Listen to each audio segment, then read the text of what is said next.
I'm proposing tomorrow to my boyfriend. Why are women getting on a knee and proposing to men? If there's one thing that will break the internet every single time, it is a woman proposing to a man. Will you marry me? But why? Why are we so icked out by women proposing? And why is it so important to us that men propose? Aren't we equal now? And why do women feel the need to film themselves in what many call a humiliation ritual? Hey bestie! Welcome to the Spoiled Girly Support Group podcast where we talk about how to get that bag while also securing your own bag. I'm your host Elle, and let's get into it. On today's episode, we are answering all of these questions. Yes, we will be strict, but we are also leading with compassion and empathy because as we will learn in today's class, nothing exists in a vacuum. We are the way we are because of forces beyond our control, and the best thing we can do is every day try to be the best versions of ourselves so that we can share our love with others. And today we are talking about women who have so much love to give yet very little to receive. Now we have a lot to cover, but before we get into it, I need you to hit the like, subscribe, and the notification bell so you never miss a Spoiled Girly episode. With that being said, let's get into it. Just last week, this TikTok creator went viral for proposing to her boyfriend after 7 years and 4 children together. And the internet did what it does. The comments were a mix of concern and disgust and bewilderment. Literally, like what is happening right now? I mean, this is the Spoiled Girly Support Group, okay? Many of us spoiled girlies recoil at the thought of proposing to a man. But why? If there is anything that I have learned in my adult years on earth, it is that women's icks are valid. Let me say that again.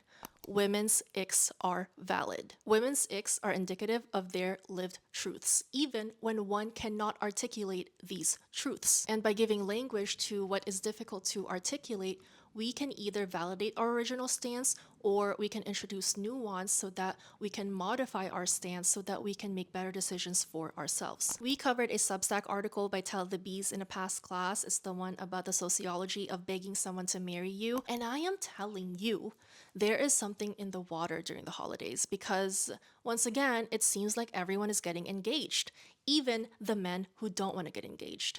I'm in love with my baby mother, yeah.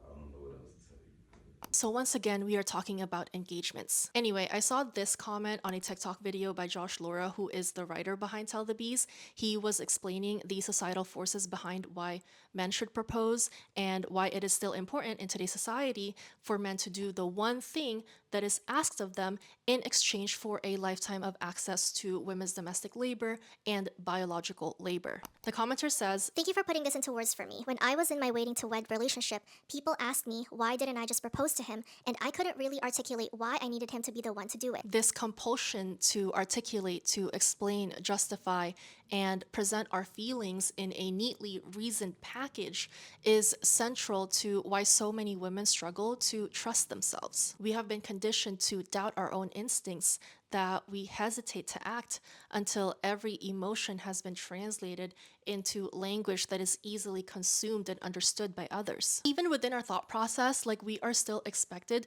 to do the labor of understanding for others. But sometimes our feelings are enough. Sometimes the consensus of women, so many women, thousands and tens of thousands of women, so many of us feeling the same thing is enough. In fact, this cultural mandate that women must articulate and defend every gut feeling is a subtle form of misogyny. It delegitimizes women's intuition, which is its own kind of intelligence. It severs women from their own internal signals. A population that has for generations honed pattern recognition as a survival skill is then told that their patterns are imaginary, that they're being irrational, their anxiety or their desire for partnership or for distance from something or someone or somewhere is so OTT over the top. And yet, again and again, women's intuition has always pointed to the truth.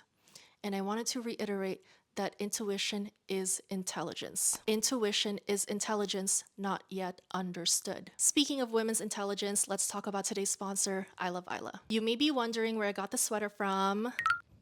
And I'm so excited to share that we have merch. It took me a while to figure out how to do merch in natural fibers, and I'm so excited that I am able to do it in 100% cotton. It's so cozy and comfortable, and it's literally a hoodie that hoodies like. Our first set is inspired by the Hot Smart Era video where we talked about the anti-intellectualism club that we are all secretly and unknowingly a part of. More than that, this was also inspired by all of these comments that requested anti-intellectualism club merch. This one is in butter yellow. There's also light pink and light blue, and I have been wearing my hoodies around town and I have gotten a lot of compliments on it. I'm developing more merch for the girlies, so if you have any merch ideas, leave them in the comments below and I would love to co-create something together. So if you're looking for gift ideas for the other hot smart women in your life, or you just want to pick something up for yourself, go to iloveellashop.com and use code FALL10 to get 10% off your order. That's iloveellashop.com and use code FALL10 to get 10% off your order. Now back to the topic.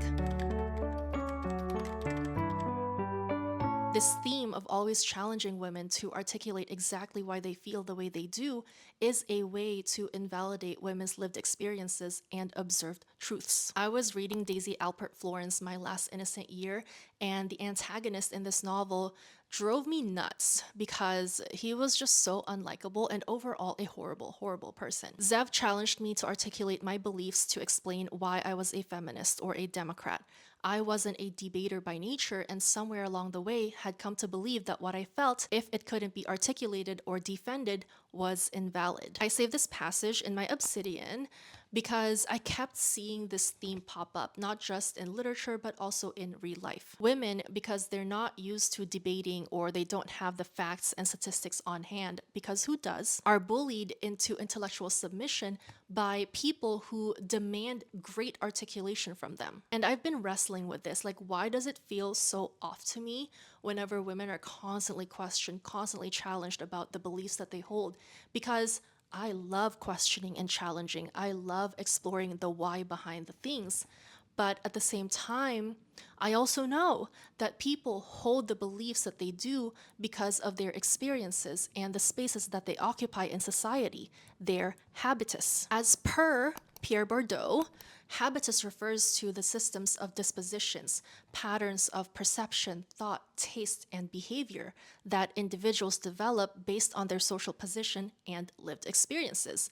It's essentially the internalized social world that shapes how people understand and navigate their environments. In a way, learning about someone's habitus may point the way to learning why they hold certain beliefs. And to question women over and over again and demand great articulation from them to explain why they hold the beliefs that they do, just look at their habitus.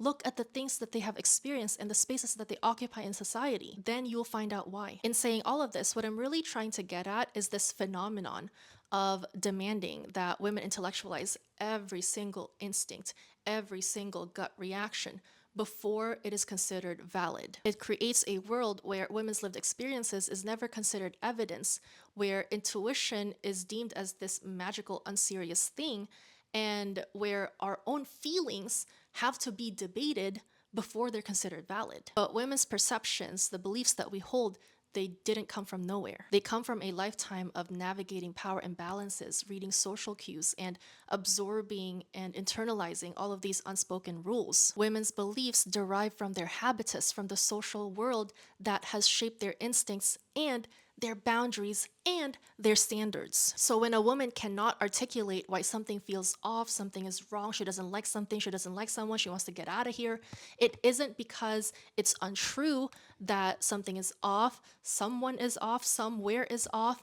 Sometimes when you smell a rat, it really is a rat. In The First Witch of Boston by Andrea Catalano, Maggie, who ends up getting executed for witchcraft, tells her husband, "I am not jealous, I am fearful. Her presence upon the threshold was like a dark cloud, I swear it. You know not to question this." Well, he did indeed question her and downplayed her premonition, and it did spell absolute disaster for their family. In many families I know, mine included, a woman's intuition is considered Bible. If a wife, mother, sister, girl, cousin doesn't like someone, they feel that that particular someone is slimy, everyone's on guard. No questions asked. And you know why no one asks questions? It's because these women were never wrong. When your accuracy is good, time proves you right over and over again, there is a certain kind of credibility that comes with that. And I really don't think it is magic. Women's intuition is not magic. Okay, it is a form of intelligence. And I think it really is just a more sensitive version of pattern recognition. Many of us see things others don't simply because we have always had to do so. All this to say, women's gut feeling, women's intuition, even if we cannot explain it or articulate it completely, if we all share this feeling, it's most likely valid because we believe what we believe for a reason, and it has served us well. And writers like Josh Laura and all the other amazing writers who cover these topics do such important work in articulating what so many women have been feeling. Articulation is validation, and in a world hell-bent on devaluing women, it is much needed. So today I wanted to help all the girlies articulate exactly why it icks us out so much to see women propose to their boyfriends and why we feel strongly 100% with our chests that men should be the ones to propose. And the first reason is it's because we're equal now is a myth. One of the biggest reasons women recoil at the idea of proposing to men is because the premise that we're equal now, so it shouldn't matter who proposes, is simply not true. The data is unambiguous. Heterosexual partnerships are still profoundly unequal. Listen to this. In egalitarian and breadwinner wife marriages, husbands spend considerably more time on leisure activities than wives. Husbands in egalitarian marriages spend about 3.5 hours more per week on leisure activities than wives do. Wives in these marriages spend roughly 2 hours more per week on caregiving than husbands do, and about 2.5 hours more on housework. And I don't want to be pedantic and nitpicky, but an egalitarian marriage where both spouses earn the same or similar and work the same paid hours, yet one of them comes home to do even more work, unpaid, mind you, compared to the other, is not at all egalitarian to me. Like, is the egalitarian in the room with us? It's an unequal marriage in a different font. It's an oppressive marriage in a different font. It's the here damn version of marriage given to women who have fought for the right to work and open bank accounts. And this reality of the labor imposed on women within a marriage is one of the biggest reasons why women find it unacceptable to propose to a man. Knowing that we still live in an unequal world, why would a woman give up the ability to observe if her potential husband can work to make this unequal world a little more equal? Or should I say equitable? If he can't plan a proposal, then how is he supposed to carry the weight of partnership, of marriage? A man proposing is a symbolic indicator of whether he is willing to take on responsibility in a world where women already do almost everything else, including dying. A large part of why relationships with men are so unequal is the biological factor. Marriage means potential pregnancy and children and all the dangers that come with that process. And if you don't believe me, search the girl with the list on TikTok. There's a huge list of all the risks and the dangers that women face during this stage that makes partner choice so crucial. Do you really want to grant a nonchalant man eternity? Because that's what you're doing when you bear his children. You are granting him eternity at your own cost, figuratively, literally, financially, biologically. Did you know that the US has the highest maternal mortality rate of any high-income nation? And that rate is the highest by far for Black women. In 2023, the maternal mortality rate for Black women was 50.3 deaths per 100,000 live births and was significantly higher than rates for white, Hispanic, and Asian women. So this is where we get a little strict, okay? You're telling me that you're proposing to a nonchalant man so you can grant him eternity at the cost of you possibly dying. The probability is small, but it is non-zero, okay? And that is intense, but only because it's true. But let me get to my next point, which is really at the root of this issue. A man has to propose because his proposal signals the successful completion of the dating stage. I think we have absolutely lost the plot, especially when it comes to dating. Like, yes, it can be such a nice feeling dating someone, especially if you can see a future with them, but let's not fall for seeing only what we want to see. I know we are lover girlies, but we are also hot, smart lover girlies. On top of checking in with yourself and your feelings, which can be valid, you also need to check in with reality. Getting married is not this last minute surprise that gets sprung onto you or that you spring onto other people. It takes multiple serious conversations before you even get to that stage. But with that being said, you have to tell yourself that your desires are valid, especially when it comes to relationship timelines. You don't have to delay your timeline to fit somebody else's, but in the same vein, your partner doesn't have to rush their timeline to meet yours. Because you delaying your timeline or them rushing their timeline will lead to a lot of resentment, and it will just doom your relationship. The solution here is to find someone who is on your same exact timeline. Marriage is one of the biggest joint projects that you will ever take on in your life.